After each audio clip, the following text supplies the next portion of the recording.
February 13, 1991. Somewhere in the vast, featureless expanse of the western Iraqi desert, a division of the Republican Guard sat in what they believed was a sanctuary of darkness and distance. To the Iraqi officers on the ground, the night was not an enemy, but a shield.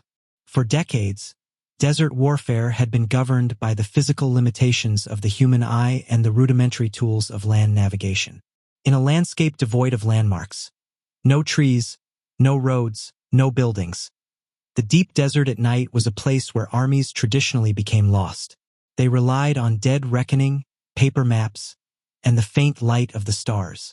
They assumed the Americans were bound by these same ancient laws of geography. They were wrong. The silence of the dunes was shattered not by the rumble of approaching tanks, but by the high-pitched whistle of something falling through the atmosphere with impossible intent. There was no warning. No flares had been dropped to illuminate the target. No laser designators had been spotted by the watchful eyes of the scouts. Yet, with a surgical violence that defied the officers' understanding of ballistics, a series of precision-guided munitions began to find their marks. They didn't just hit the general vicinity of the encampment. They struck specific command vehicles, individual fuel bladders, and the vital nodes of communication.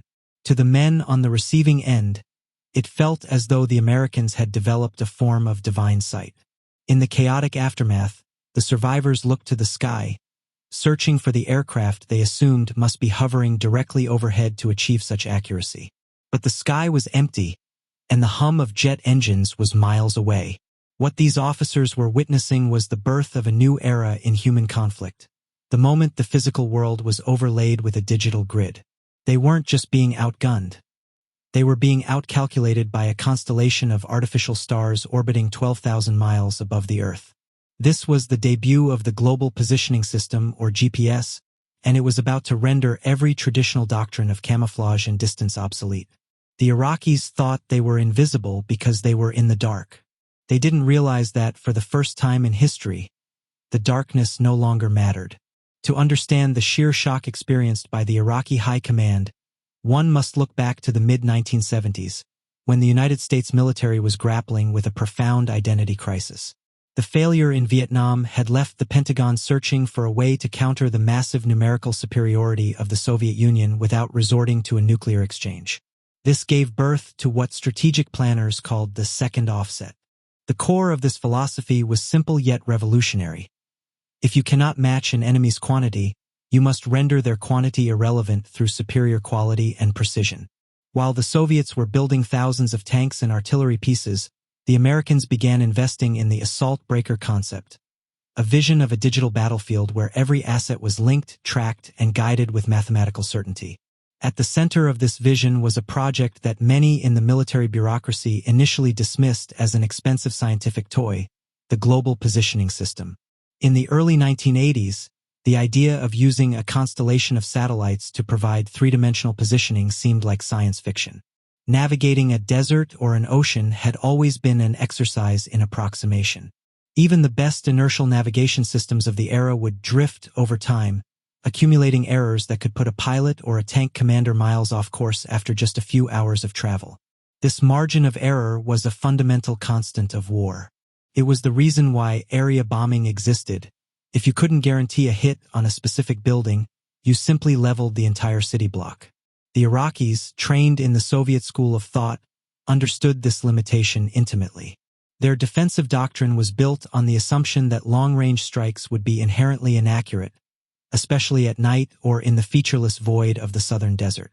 They believed that by dispersing their forces and staying mobile, they could survive the initial American air campaign.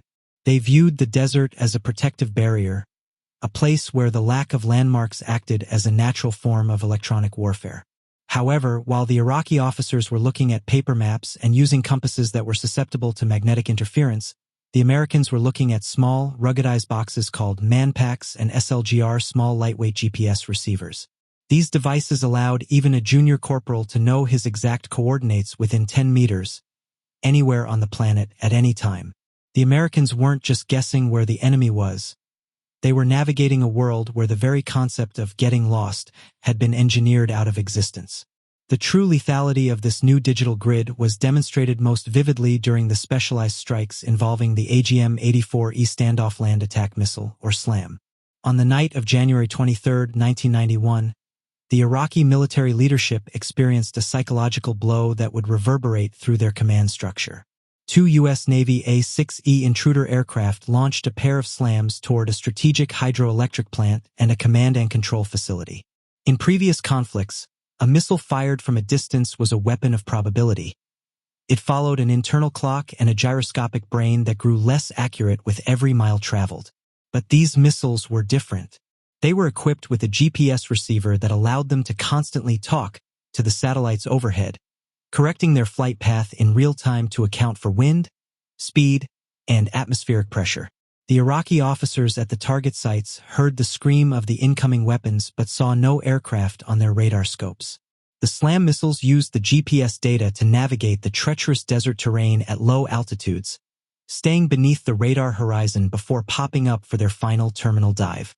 The first missile struck the heart of the facility with a precision that seemed mathematically impossible. But the true terror for the Iraqi observers was the second missile. Following the exact same digital breadcrumbs left by the first, it didn't just hit the building. It flew directly through the hole created by the first warhead. This wasn't just destruction. It was a demonstration of absolute control. The Iraqis were witnessing a scalpel approach to warfare. Targets they believed were protected by distance, darkness, and their own air defense networks were being picked apart with a clinical, almost bored efficiency.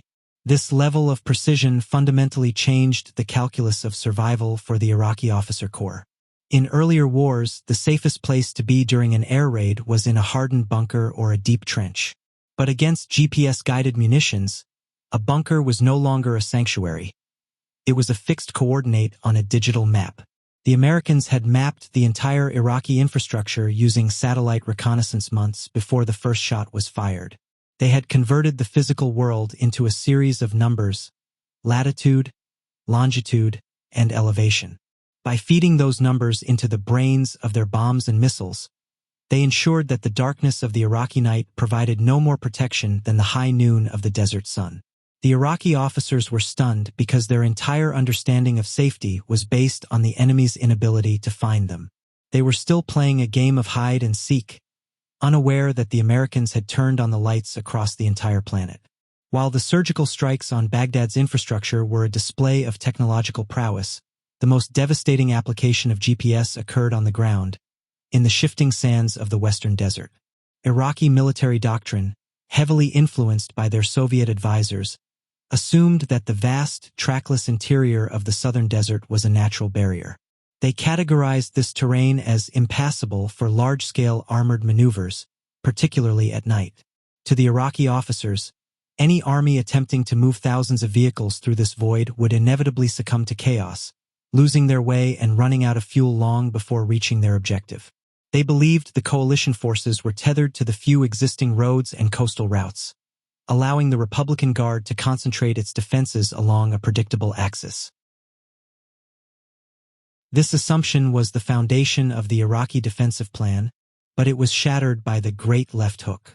General Norman Schwarzkopf leveraged a technology the Iraqis could not even see, a constellation of satellites that turned the trackless waste into a high-precision highway. For the first time in the history of mechanized warfare, entire divisions, hundreds of M1A1 Abrams tanks, Bradley fighting vehicles, and supply trucks moved with absolute confidence through the pitch-black desert. They weren't following landmarks. They were following the digital coordinates on their GPS receivers. To the Iraqi scouts, it was as if a ghost army had materialized out of the dunes, appearing from a direction that was supposed to be impossible. The shock among the Iraqi officer corps was absolute. When the heavy armor of the 7 Corps emerged from the western desert, they found the Iraqi divisions facing the wrong way, their guns aimed toward the sea or the southern border. The Americans had navigated hundreds of miles of impassable terrain with an accuracy of within 10 meters. Iraqi prisoners of war later recounted their disbelief, insisting that the Americans must have had secret roads or a massive network of hidden beacons in the sand. They could not conceive of a system that allowed a tank commander to know his exact position on the planet better than the Iraqis knew the position of their own bunkers. By the time the Iraqi leadership realized that the desert was no longer a shield but a corridor, the coalition had already completed the largest flanking maneuver in modern history. The digital age hadn't just arrived in the air. It had conquered the very ground beneath their feet. The logistical reality of this technological gap was embodied in a small, beige, brick-like device. The AN/PSN-10 small lightweight GPS receiver, affectionately known by the troops as the Slugger. At the start of the conflict, the Pentagon had not yet fully realized the transformative potential of GPS for individual units. There were only a few hundred military-grade receivers available for the entire theater. The demand was so immediate and overwhelming that thousands of commercial units had to be rushed to the front lines, often taped to the dashboards of Humvees or strapped to the wrists of tank commanders. For the Iraqi officers watching from across the berm, the sight of American soldiers constantly checking these small handheld devices was a mystery. They initially suspected these were encrypted radios or perhaps advanced mine detectors. They had no idea that these bricks were essentially sextants of the space age, providing a level of navigational certainty that the Soviet-style training of the Iraqi army simply could not replicate. Back in Moscow, the Soviet General Staff watched the unfolding disaster with a mixture of professional awe and existential dread. Their military attachés in Baghdad were sending frantic reports that echoed the confusion of the Iraqi commanders. The Soviet Kerry air defense system, which had been designed to repel a massive NATO air assault, was being bypassed as if it were not there. The Soviet observers noted that the Americans were not just using superior aircraft. They were using an entirely new information architecture. The Soviets had their own satellite navigation project, GLONASS, but it was incomplete and plagued by the economic stagnation of the late Brezhnev and Gorbachev eras. They realized that while they had focused on building bigger missiles and thicker tank armor, the Americans had spent the 1980s building a digital invisible web that made the traditional physical attributes of war, like camouflage and distance, completely irrelevant. The realization hit the Soviet high command like a physical blow. The Americans had successfully erased the fog of war. In every previous conflict, the commander who could best manage uncertainty and navigate the chaos of the unknown held the advantage. But in Iraq, there was no unknown for the coalition forces. Every American unit knew exactly where they were, where their allies were, and where the target was located. This was not a gap in firepower. It was a chasm in perception. The Iraqi officers were stunned because they were still fighting in a world of shadows and approximations, while the Americans were operating in a world of absolute, illuminated data. The Slugger had done more than just help a driver find a waypoint. It had stripped away the last tactical advantage the Iraqi army possessed, the desert itself. The legacy of the January 19th night over Baghdad and the subsequent ground war was a fundamental rewriting of the rules of engagement. The Iraqi officers who survived the conflict were not just defeated. They were witnesses to the end of a military epoch. They had entered the war believing that a large, disciplined army equipped with thousands of Soviet-made tanks and missiles could hold its own against any Western force.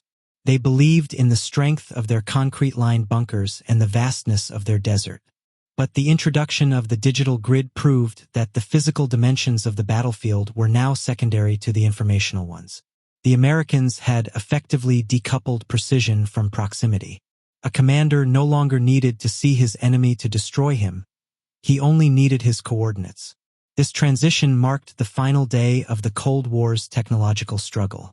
For decades, the Soviet Union had optimized its military for a war of attrition and mass, a world where the iron wall of air defense and the sheer volume of steel would guarantee survival.